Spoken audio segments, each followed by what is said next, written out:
Hello, everybody. Welcome to another episode of the Thriving Adoptees podcast. So today I'm delighted to be joined by Joy.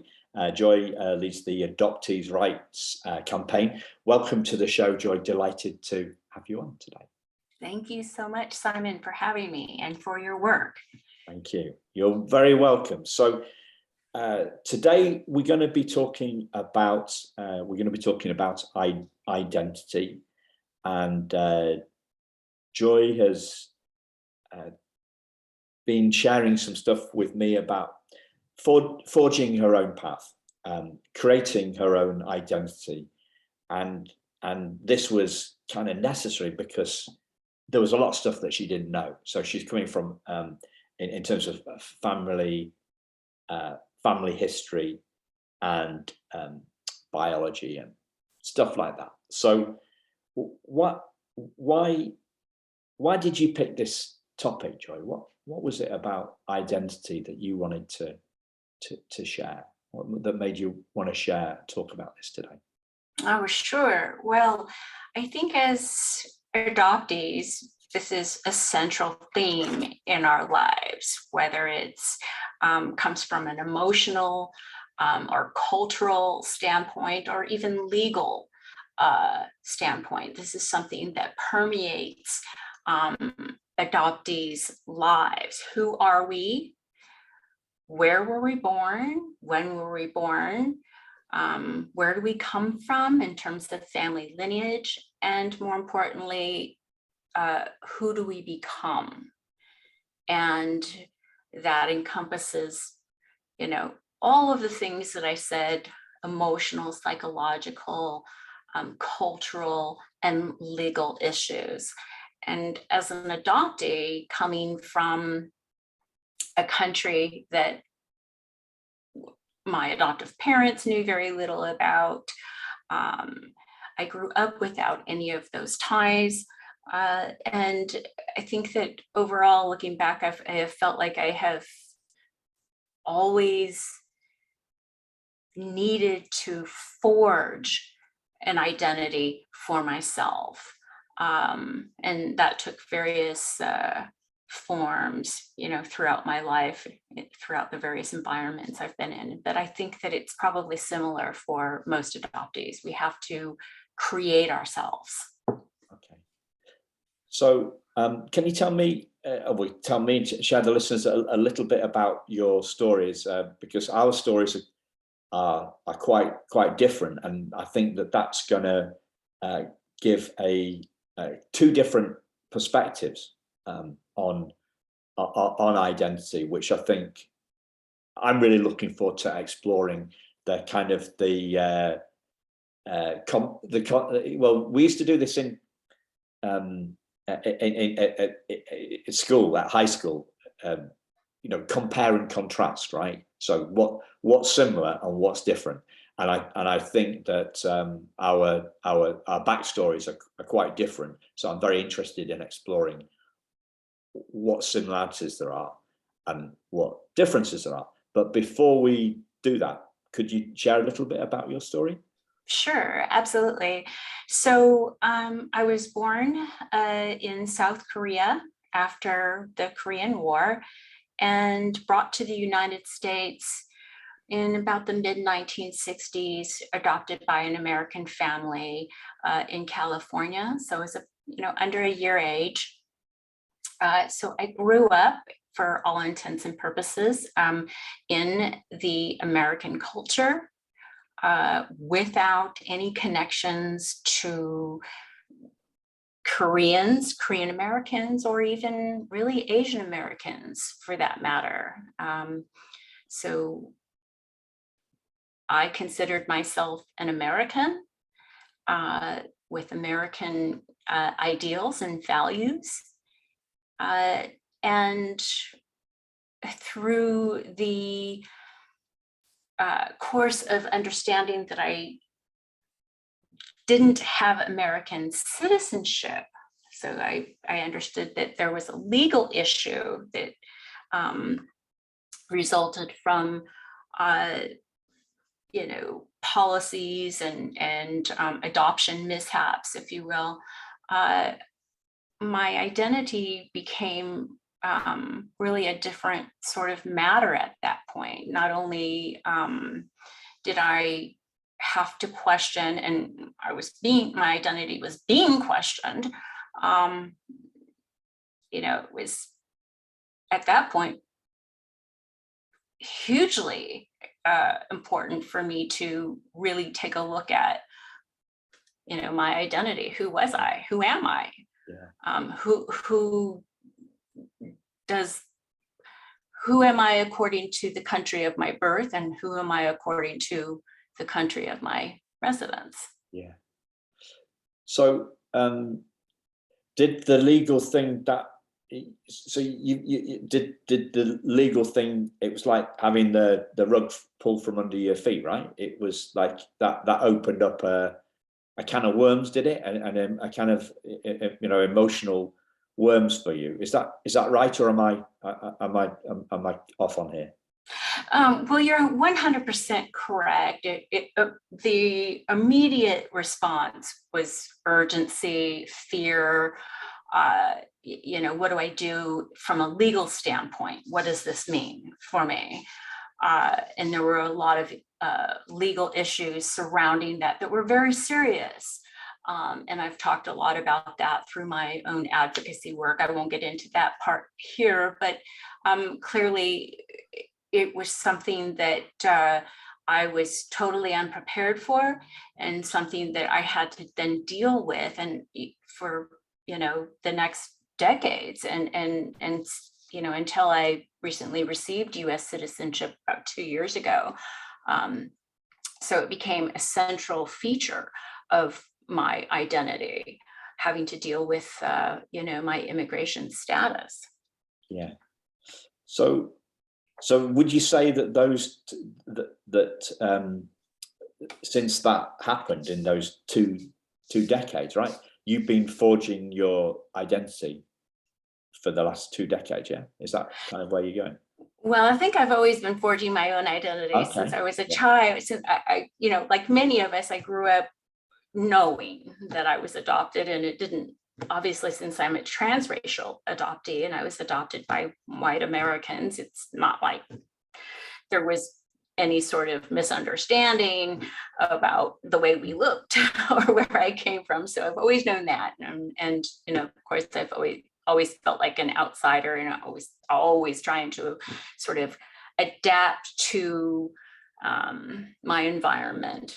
And so the identity that I sort of grew into was really just the sort of normal, cultural expectations of, whatever it was that my family thought whatever my family's valued in the environment at the time. But the citizenship issue clearly, just raised the issue to a whole different degree of identity. And I really didn't deal with that in full for many years, simply because of the legal conditions around that. So the idea was just to get safe, get to a place to where I could work and operate without any legal problems. But I wasn't really not able to become a citizen until about 2 years ago. So really, in earnest, my ideas about forging my identity in this particular way really did not begin to occur until I started preparing for citizenship and then working amongst the advocacy environment in which I do. Okay, so I'm sorry, I misread the arc, the arc of the forging story. So if I can just, so I can get it kind of straight in my head. So obviously we're all forging our identity from the minute we're born. What happened was the identity that you forged took a took a hit with this legal issue, and that kind of, as you say, we said, it pulled the rug from under your feet, and it knocked you back. Sorry, this is just my take. It's more. I'm trying to ask you like a question, right? So this knocked you back, and then you have kind of rebuilt and reforged a clearer identity since then. Is that kind of what we're saying? It is.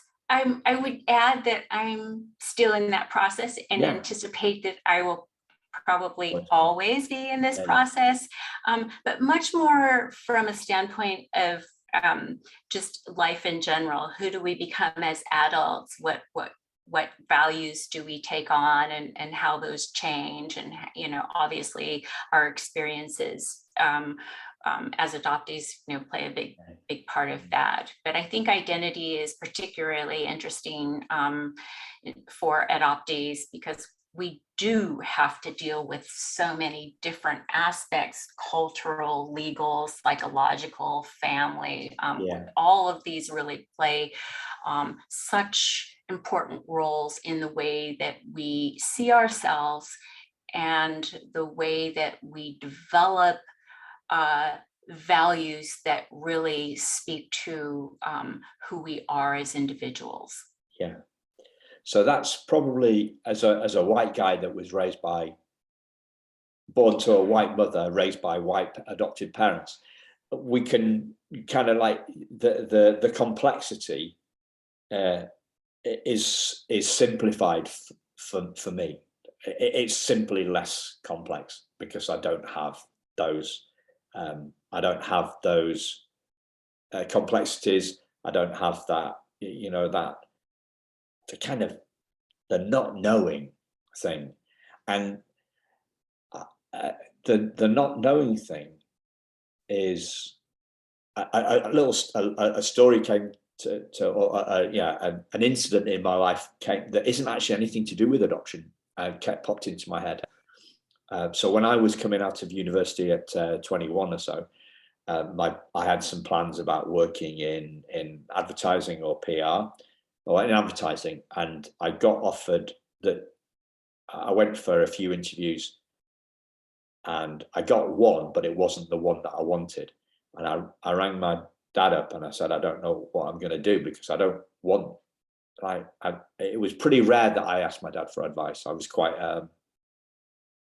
self-contained kind of a guy.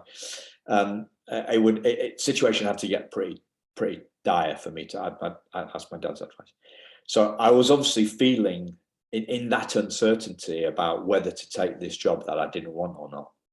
And the uncertainty I found really tricky. So I rang him up and he said, well, if you don't want to take it, don't take it. The plan was for you to come and work with me. So why don't we just do that? And that was like a huge relief. I remember that, that wet afternoon in Manchester when I rang him up, and that's 34 years ago. So it obviously stuck in my mind, that uncertainty. So, we've got this theme of these themes of not knowing. We've got this theme of curiosity. We've got these unresolved questions about ourselves, and they're all affecting our grounding, aren't they? Our sense of ourselves. And the foundation for self-esteem, I guess, is that's what we're talking about here. Our sense of ourselves, and you've broken that down. So, what is it that you've? Oh, sorry. Before do you get that? Is that making sense? It makes perfect sense to me, but I never know whether I'm making sense. No, absolutely. I think you've summarized my thinking in terms of the conversation well at this point, as well as pointing out the differences in our adoption circumstances. You're right, it's very different to be a transracial adoptee in an environment that doesn't at all look like yourself. So Just we will. I can't imagine, I'm not in your shoes, and so I can't imagine, what it would be like otherwise. I only know my story, but I'm sure that there are probably advantages and disadvantages, perhaps. I don't know. I think it's layers of complexity is the Yes. Is the most, like if we were just to, because clearly all this stuff can get overwhelmingly emotional for us. So I'm trying to just strip it back to, okay, it's layers of complexity, and just like not, because whoever we are, right? Whoever we are, we want to fit in. So that's why. I'm trying to think of an example. That's why people buy Ralph Lauren jumpers. Do you know what I mean? We all want to fit in. In schools, in schools in the UK, everybody wears a uniform. The whole idea is about fitting in, and we're conditioned to fit in, and when we don't feel like we fit in, when we stand, when we feel that we're different, we sometimes feel that we're lesser. And so those layers of complexity can get really emotional. But what I'd love to do is to ask you, what is it that you've learned forging your own identity, that you'd like to share with the listeners, perhaps other transracial adoptees who are maybe a little bit behind you on the journey, looking for some insights, looking for some hope, that looking for a firmer grounding. What would you like to share with them? Well, that's a really big question.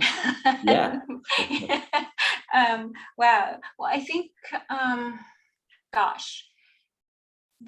I think I should preface by saying that I recognize that there are many paths to our growth and to our acceptance of, our self-acceptance as adoptees, let alone as individuals, that self-esteem that you mentioned, the identity. There are many different paths that we take.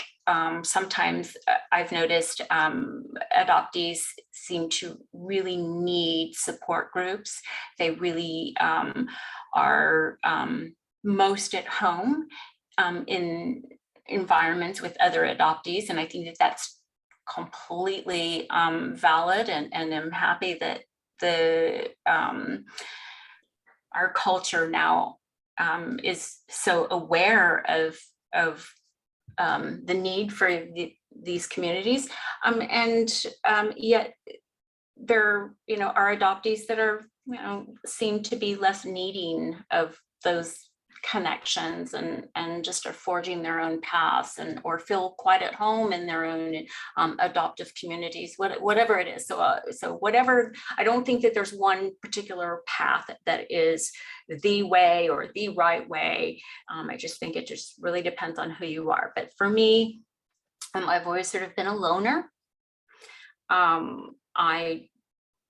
Of course, like everyone else, as a child, you try to figure out how to adapt and how to fit into, your environment. And I was pretty much unsuccessful with that. I didn't look like my peers. And so, fitting in was very difficult for me. Not only that, but I always felt like I thought differently, like my thinking and awareness. And maybe that was just because I was aware that I came from a far away place, and I just had sort of a greater understanding that life was not just about my current environment. I'm really not sure, but I don't feel like I've ever fit in anywhere, and in fact, I really don't see myself as fitting in still to this day. I feel like I am continuously forging my own path. I'm creating things that are important for me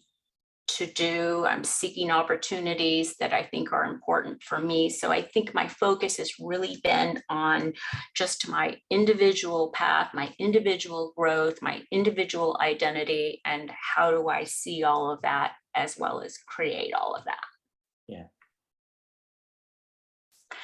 I'm really for individualism. I think that collective support is hugely important, and I'm glad to be a part of that. But at the end of the day, we each have to get up or I should say at the beginning of the day, we each have to get up and decide what we're going to do. And, we pretty much do that alone. Yeah, you mentioned the word alone. Can I ask you an emotional question around that? Sure, of course. You can ask me anything. Okay. So, to what extent have you felt lonely doing that, or not? Yeah, I think that I would characterize myself as a lonely person. I think my adoptive mother, who has passed, but it stands out in my mind that she described me as a lonely child. Yeah, I think, I'm married, I have children, I have friends. So I wouldn't say that I'm isolated or I'm antisocial, but I have always had this sense that I was alone in terms of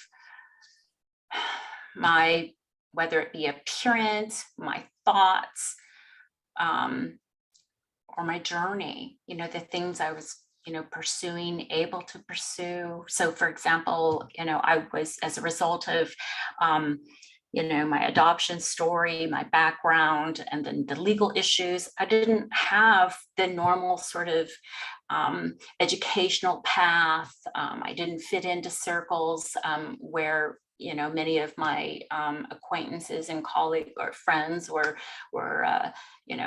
had university degrees and so on. And so those were things that I had to figure out on my own and sort of pursue on my own, and have had to do a lot of explaining along the way, like, what's the matter? Why didn't you, pursue, education? Why didn't you do this? I feel almost as though I've had to just figure it all out on my own. Yeah. So that's kind of lonely, I guess. Yeah. But as you say that, you're smiling. So, like there's kind of like feeling lonely, but being okay with being lonely. It's like, well, no, you couldn't possibly, so like, I don't know why does everybody feel that they have to give somebody their opinion? Asking you questions like, why didn't you do this or why didn't you do that? Well, what's it got to do with them?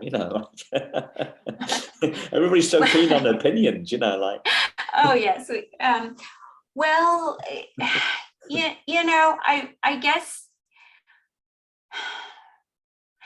in my younger years, if I had it, I longed for friends. I didn't make friends easily.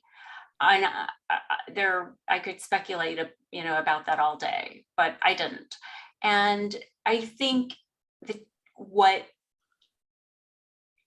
of my parental family environment, I was often left alone. I actually ended up being removed from my family environment. I went into foster care and then aged out of foster care and became homeless after that. So I think that, I've always sort of been on the fringe and the outside of even sort of the communities that I should have been able to fit into, but didn't. From that, I've also become pretty resourceful. I've learned how to think about, deeply about what I want and who I am, and perhaps being separated from groups, perhaps by and large, I've been able to, I've had more time to really, focus on my individual growth. Yeah. So I think that's why I think I smiled, was that I don't consider my loneliness necessarily a detriment. No, and no. I suppose I probably also have a bit of I'm sort of an introvert as well. So Yeah.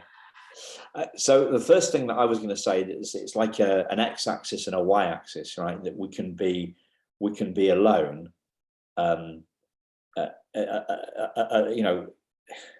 in a group versus alone, two ends of the axis, right? And then the x-axis and the y-axis is like we can be lonely. They're two different things. So I like being in a group, but I also like being in a group. I went out with some mates of mine on Saturday night, some friends of mine. We had a great time. On Sunday morning, I was doing my normal thing, walking the dog for an hour and a half, listening to podcasts. So, I'm perfectly happy. I can kind of do both. So the first thing is that they're two different things, and the loneliness versus being alone. And the next thing, but the next thing is like you can be loneliness and happiness are two different things, are two different spectrums. So you can be okay with, if you can be okay with feeling lonely, or you can be, as you said earlier on, longing for friends. So you can be really upset. We can be really upset. They're two different things. Whether we're lonely, it's the extent to which we're resisting how we're feeling, right? Or we're resisting our circumstances. Yes, I think you do well to make a distinction between feeling lonely and being alone. Clearly, two completely different things. And I wouldn't say that you just necessarily, one who is lonely just necessarily automatically learns how to deal with their loneliness and then becomes fine with being lonely. I do think that they are definitely two different, distinct emotions, right? And I do at times feel a sense of loneliness. It's a deep sort of life thing, I suppose, especially when I see other families or adoptees especially reunite with their birth families. I am always happy for them if it's making them happy, of course. But I recognize the loss of value there. There's a value loss there. And so I have a sense of loneliness about that. I would love to be able to have a sibling camaraderie where you are able to understand, have greater insights to your own identity, your own personality traits, all those things, simply by those family connections. I do have siblings. As it turns out, we were a blended family. I have two adopted siblings that were domestically adopted. And they are related to each other. They are biological sisters. They were adopted together. And so the differences between those relationships, are interesting for us to contemplate at times. But yeah, I do feel a sense of sort of a deeper sense of loneliness in relationship to the disconnection from my family, biological family. Yeah. And what would you say to somebody else that's feeling that like that? Wow. I again, I think that people deal with it differently and it means different things. I see some adoptees are just heartbroken and seem to not ever recover from the heartbreak of their disconnection. They just have this longing for their family connections and feel just completely dejected without it. And that is really sad to watch. And I don't have an answer. I'm not a mental health therapist, so I don't know what the answer is to that. But I would say that if it's not possible, if you can't, you don't have access to those family connections, you know, it's still possible to find joy in your own identity. And I would say that that's the most important thing. I suppose that's been the most important thing for me to move out of just being a lonely child to a lonely adult, to a thriving adult, is to really focus on, you know, just what it is that I think, what my values are as a human, you know, and how I'm going to achieve them. Okay.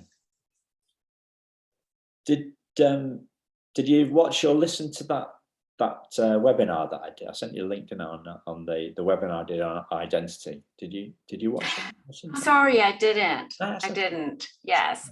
I listened to, unless you're talking about, I listened to one of your guest spots on identity a little bit. I don't know. I talked about this a lot. So my, you know, we're talking about the compare and contrast bit here. On the contrast bit stuff, I shared this story a while. I've shared it a couple of times, but not a lot. I was on holiday with my mum and dad and my little sister, and me and my dad were in like a cafe bar place, and I was about maybe 15 or 16. Listeners, you'll be pleased to hear that I wasn't drinking. Okay, well, I was, but it was Coca-Cola. And I was playing pool with another kid, and I think this kid's dad looked at me and looked over to my dad, who was on the other side of the bar, and said, "That's your dad, isn't it?" So my dad overheard it, right? And I looked, and I said to this guy, "Yeah, that's my dad." And my dad overheard the question and my answer to it, and I turned around and, you know, kind of like, I think I winked at my dad, right? Because we didn't have, you know, we didn't look very well. We were white. we didn't look particularly similar, but we were, I guess, the same sort of height. But this guy obviously figured that's where. So I didn't have that. I didn't have that challenge that you must have had. And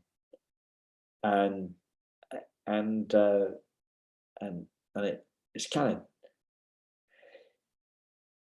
I remember my sister asking me about, you know, do you ever wonder about finding your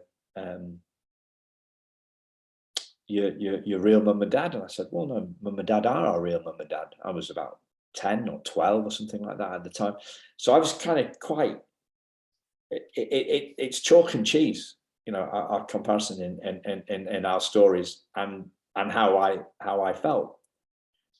And yet there's on the similarities, you know, I guess I felt lonely on occasions, but for me it was more about kind of not good enough, really. For your, well, not good enough, like not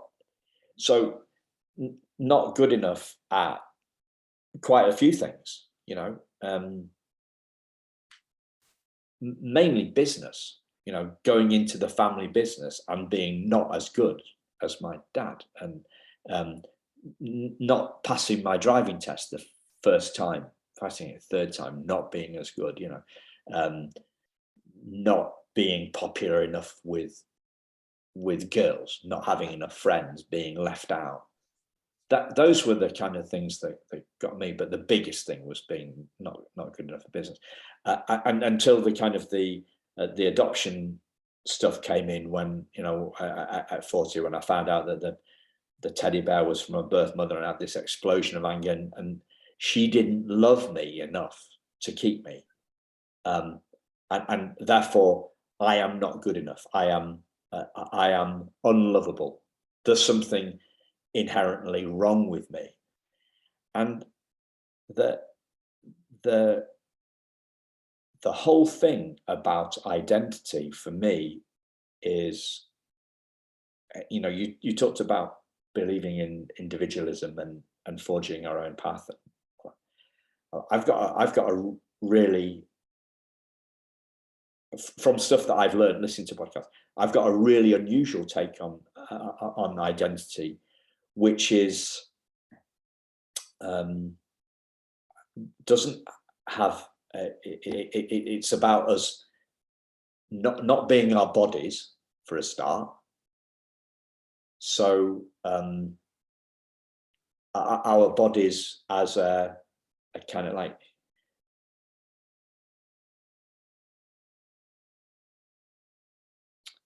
our bodies as a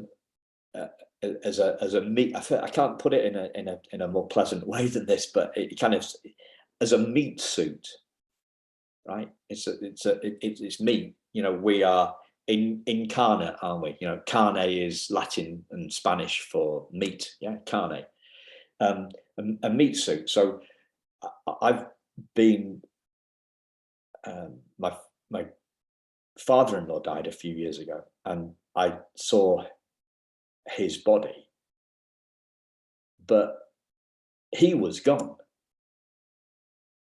Life force. If I was to say one, you know, who are we?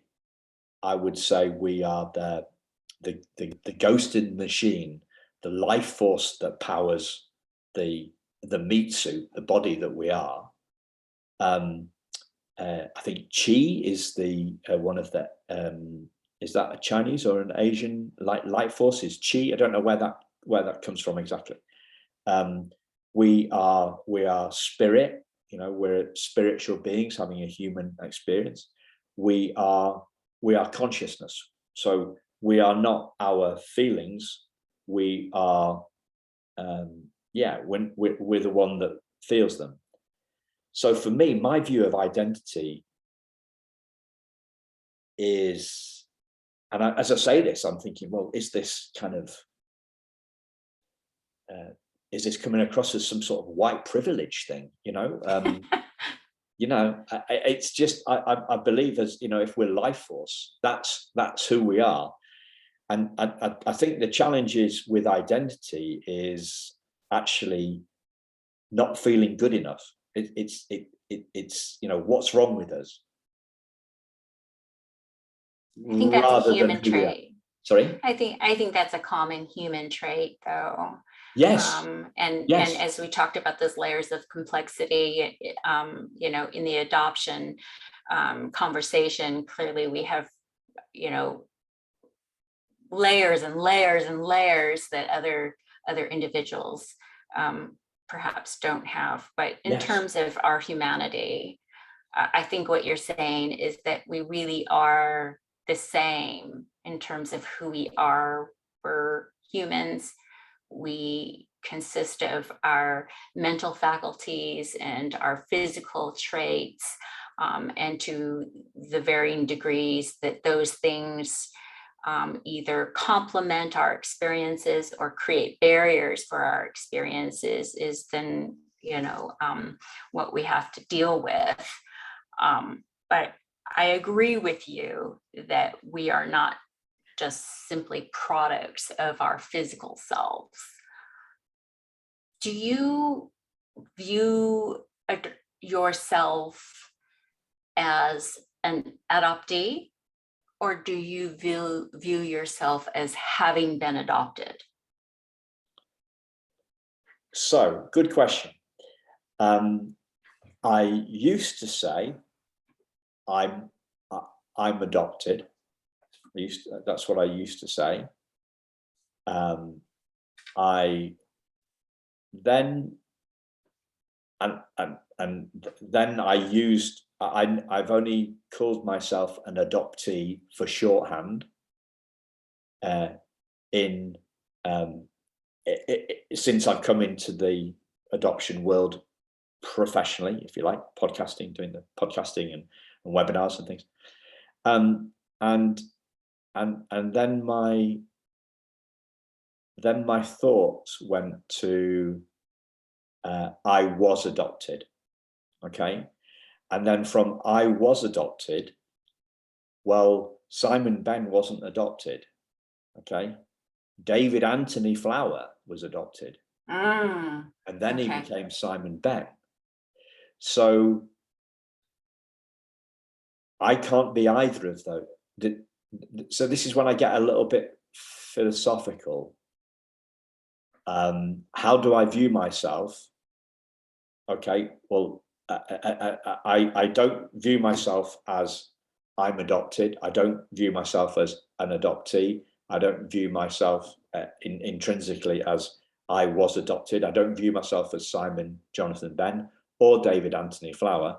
I view myself as chi, intelligence, consciousness, life force, the spiritual being having the human experience, spirit. That's how I view myself.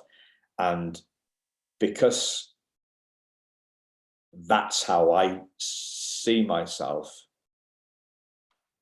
I have you talked about forging your identity. I would say my personal story would be, my personal identity journey would be more like unpeeling the layers of the onion to reveal there's nothing in the middle, right? It's spirit. Spirit isn't a thing.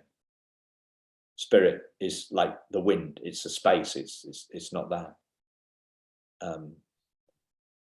And I'd see that as I would see that as a pretty countercultural view within the adoption world, or pretty individualistic, or absolutely completely mad. You know what I mean? I realize that can sound completely and utterly nuts, but I'm okay with it. I think it really makes a lot of sense. It sounds like you've having known your prior name, you've almost had two identities. Well, you have had two identities to have to grapple with, which is quite interesting. I think adoptees that I'm most familiar with, many of them had some inkling of what their original names were, and many of them like to incorporate their original names, either change their names, their current names, back to their original names, or incorporate them into their current identity. I did have a name, but it was given to me by, I think, just the orphanage or something. So I don't really have any real data points that I could say, okay, so here is where I began. I don't know what day I was born on. My legal birthday that I did discover is not right. Actually true. So I don't have any real data about where I was born, when I was born, who I was born to, or what my name was at the time. And so when I say forging, it's really in a literal sense. Either it was forged for me, or I have continued to forge it myself. And there are a lot of legal things that overlap into that as well. So whether it's legal adoption that changes your name, or later on marriage that changes your name, so on and so on. But that's I think contemplating who we are doesn't necessarily need to be choosing what our former identity would have been, should have been, really is, whatever. I don't think of it in that. I guess maybe because I just don't have the data. I don't, that's not an option to me. Wow. So the only option that I have really had has been to just work with what I have. Yeah. Yeah. I've realized the point from my story about my career stuff, my career question, asking my dad, right? So your uncertainty, my uncertainty has largely been about the future. And you've probably had some uncertainty to deal with about the future, but your uncertainty has been more keenly felt about your past. That's what you've had to discover. And so how I would cope, right? So I know how much of an issue I've had with worry about the future. And it comes back to business mainly. Yeah. So I've been worried about the future of my business. And that has been a big theme in my life for decades, right? What's the worry exactly, Well, and how does it relate to your adoption? Sorry, it's not related to. Sorry, what was the question? You said that your it seems like your thematic worry is looking forward about business, and so where does that worry exactly come from, do you think? Well, it comes from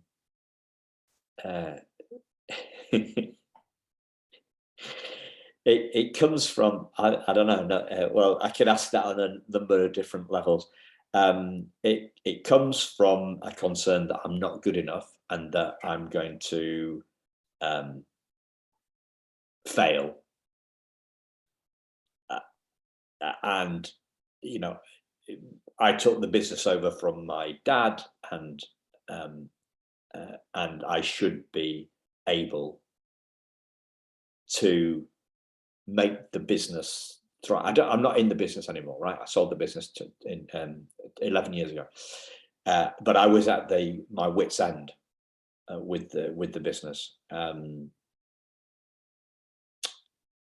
so my identity was tied up with the business. You couldn't. The business and me were one in the same. Okay. So that's kind of where it was until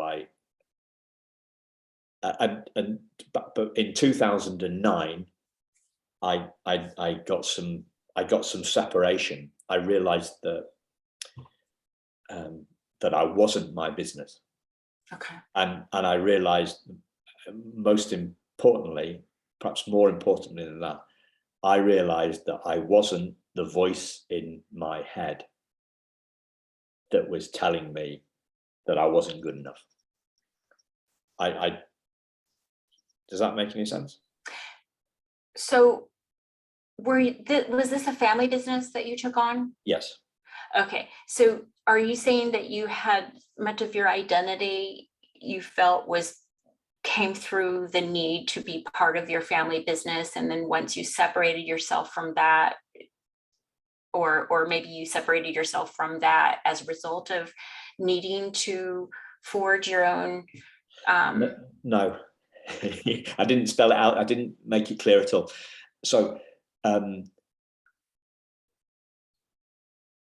My concern, my worry was, in 2 words, my worry was business failure, and my resistance to that. So if the business failed, that meant I was a failure. That was the challenge. That was where I was at until about 2009. And in 2009, I got some separation. I realized that me and the business were 2 separate things. So, like I'm sure this is the same in the States.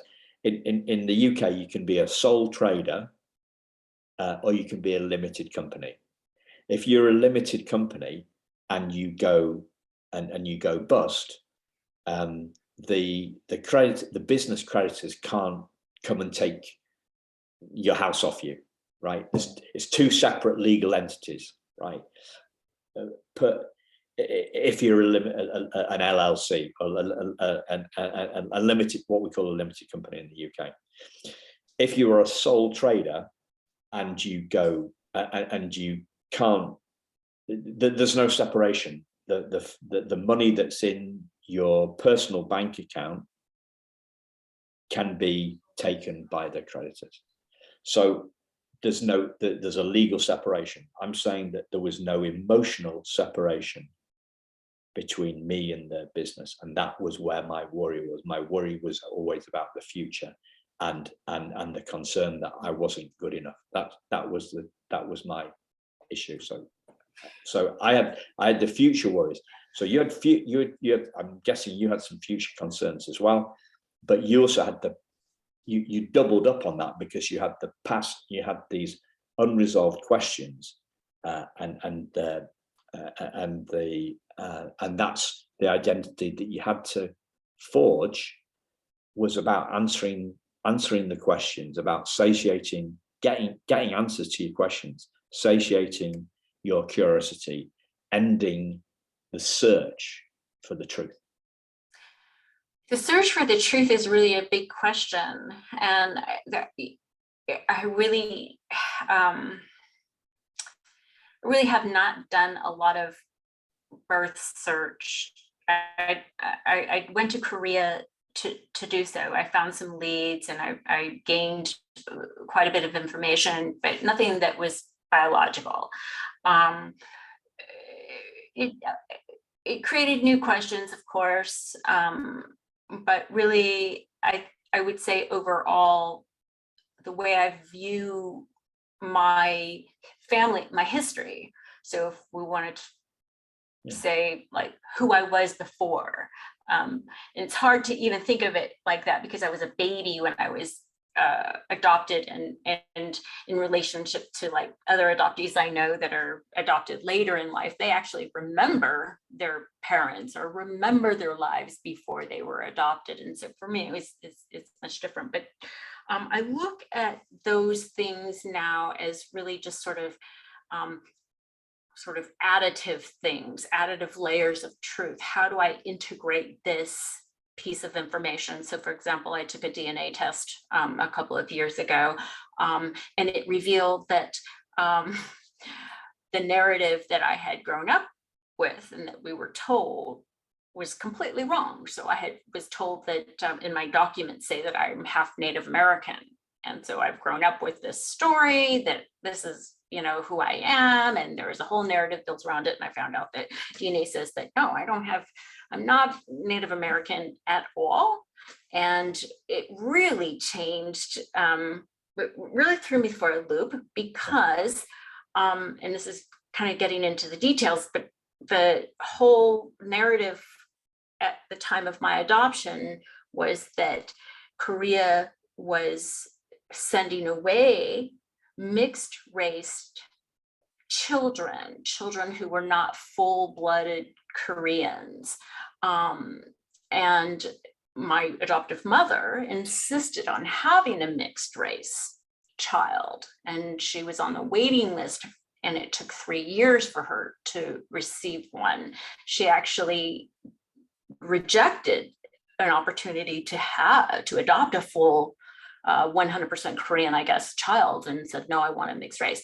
So when I found out that I was not Wow. mixed race, my mother had already passed. She would have been shocked. Yes. But I was pretty shocked, because then again, this changes the whole narrative of who I've thought I always, of course, and I've had children, so told my children, you are half Native American, and it just really changed my whole understanding, and then added another layer of, well, gosh, why was I thrown out of the country then? Because I had always understood that, well, the whole thing about Korea not wanting mixed race children, and so we were the bottom of the barrel, get rid of them.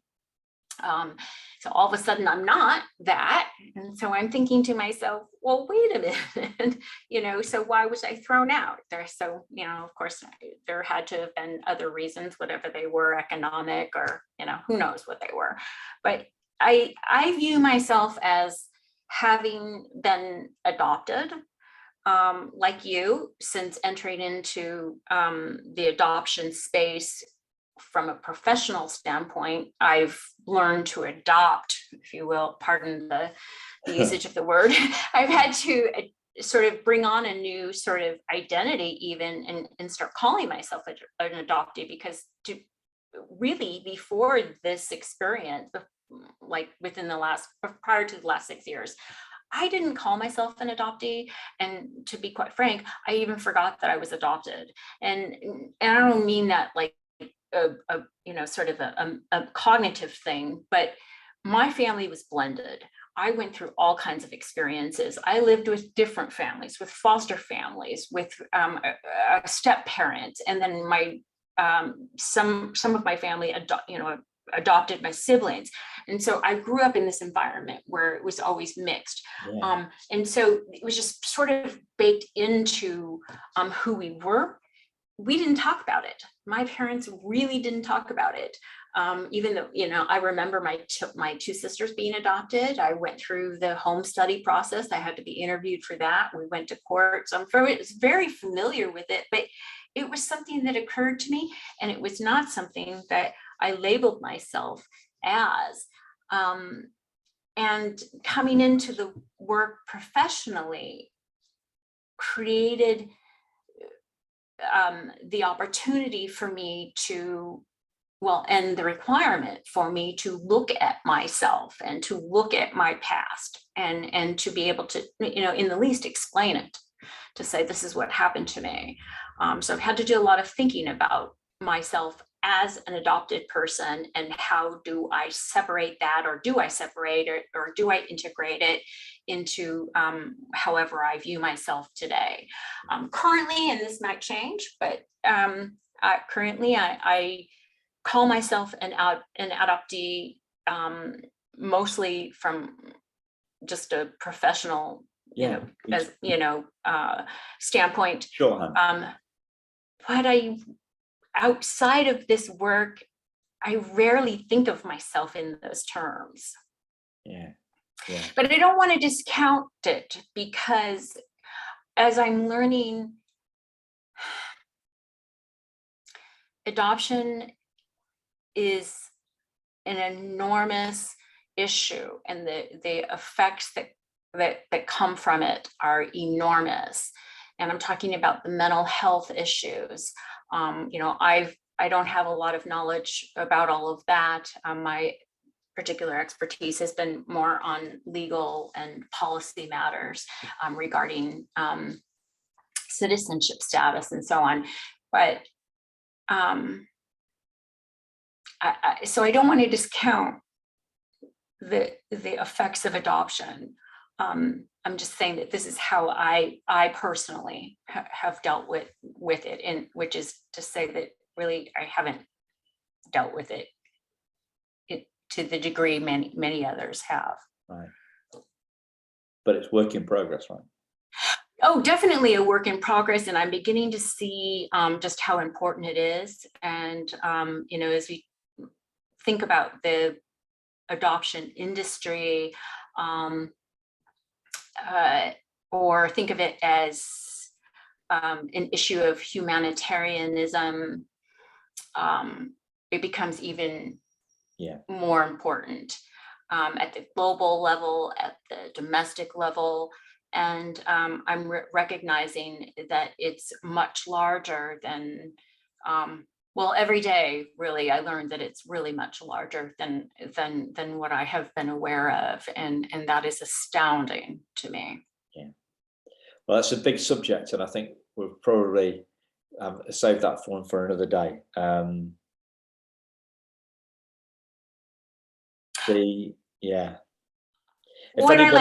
If anybody's interested in that identity webinar that and any of the listeners, I mean, if you're listening, listeners, and you want to know what I'm talking about, this identity webinar that I did, just give me an email, and I'll Simon@thrivingadoptees.com, and I will send you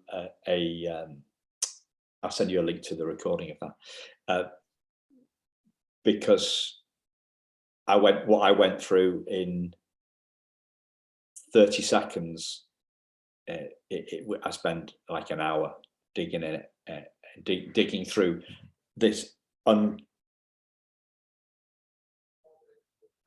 peeling back the layers of the onion to reveal who we truly are, from my position, right? Like just like my view of it. It's just my perspective. Well, that's all it can be. That's all it can be. That's all it can be. I'll have to go back and I'll definitely go back and listen to your webinar on that. But I so appreciate this topic. It's a wide topic, and I think not unfamiliar. I think many adoptees in this space are looking to talk about the different aspects of our identities and how we see them, how we claim them, how we forge them, how we deal with them. It's incredibly important topic. So thank you for inviting me to talk about this. And it's always interesting for me to hear too from adoptees in other countries. That are dealing. There's another thing here in the UK, other than international adoption, no money changes hands. So that's another, we talked about complexity. We talked about, we haven't touched upon, you mentioned the country thing. That's another layer of complexity, because money doesn't change hands. It's a public sector phenomenon. Is an option. So that worth and self-esteem and value, and when you see these lists of costs of babies, it just makes me want to be sick. And the difference that is, like, for somebody that believes everybody is perfect, the perfect little diamond, despite the SH1T that we go through, right? The layer, I'm mixing my metaphors, and I'm going on a bit. Thank you very much for coming on the show. It's been fascinating. I hope you've enjoyed it too, listeners, and you've learned something. And we will speak to you very soon. Thanks a lot, Joy. Thank you. Thank you.